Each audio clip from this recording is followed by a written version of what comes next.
آج لوگ یمن کی گھروں کو آگ میں جلنے کے حوالے سے بے قراری کا اظہار کر رہے ہیں. آج لوگ ہندوستان میں مسلمانوں کا حال زار دیکھ کر افسوس کر رہے ہیں. بڑے بڑے اسکالر مفکرانہ تقریر کرتے ہیں امت کا حال کیا ہے, امت کا حال کیا ہے, امت ذلیل کیوں ہو رہی ہے, امت رسوا کیوں ہو رہی ہے. آصفہ کی آبرو پر آنسو بہانے والوں, کبھی احساس بھی کیا کہ یہ امت کی ذلت کی وجہ کیا ہے؟ ایک ننھی سی آصفہ کی اگر آبرو جاتی ہے تو وہ کشمیر کے کسی ننھی سی بچی کی آبرو نہیں گئی, بلکہ پوری امت محمدیہ کی آبرو سے کھیلا گیا. امت کی ایک بیٹی کی آبرو اللہ کے حبیب صلی اللہ علیہ وآلہ وسلم نے, میرے آقا نے ارشاد فرمایا, میں نے اپنی امت کی بیٹیوں کی عزت کو کعبے سے بلند کر دیا ہے. وہ دنیا کی اور قومیں ہوگی جو اپنی بیٹیوں کی آبرو کا نیلام کر کے اپنے تخت و تاج کے لیے سامان کرتی ہے. یہ مسلمان قوم ہے جو اپنی جانوں کو قربان کر کے اپنی امت کی, اپنی قوم کی بیٹیوں کی عزت کی حفاظت کرنا جانتی ہے. میں آبرو لوٹنے والوں سے مخاطب نہیں ہوں, اس لیے کہ مجمع آبرو لوٹنے والوں کا نہیں ہے. جو سن رہے میں ان سے بات کرنا چاہتا ہوں, جن تک میری آواز پہنچ نہیں سکتی میں ان سے مخاطبت نہیں کرنا چاہتا. اہل سیاست کے معاملات جانے, ظالم اپنے ظلم کے انجام کو پہنچنے کے لیے تیار رہے, کفر کردار تک کے کافر اپنے کفر کے انجام کو پہنچنے کے لیے تیار رہے.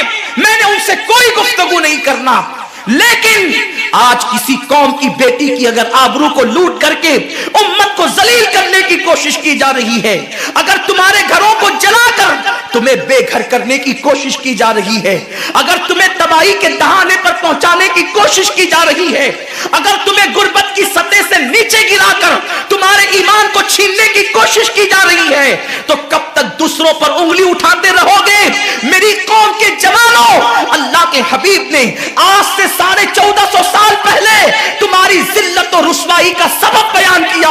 اقبال رونا روتے ہیں, وائے ناکامی متائے کارواں جاتا رہا, کارواں کے دل سے احساس زیا جاتا رہا. ماہ رمضان میں شراب کے اڈوں کو آباد کرنے والے, ماہ رمضان میں زنا کے اڈوں کو آباد کرنے والے, ماہ رمضان میں چھپ چھپ کر کھانے والے, ماہ رمضان میں اللہ اکبر اپنے ہاتھوں کی انگلیوں سے انٹرنیٹ کی وہ بٹن کو چھیڑ کر کے زنا کے مناظر دیکھنے والے, اپنے ماں باپ کا دل دکھانے والے, لوگوں پہ ظلم کرنے والے, نماز کے اوقات میں بستر کی پہ سکون کی نیند سونے والے, دل کھول کر کان کھول کر اپنے ایمان کے کانوں سے, اپنی غیرت کے کانوں سے, اپنے دل کے کانوں سے میرے نبی کی حدیث کو سن لو.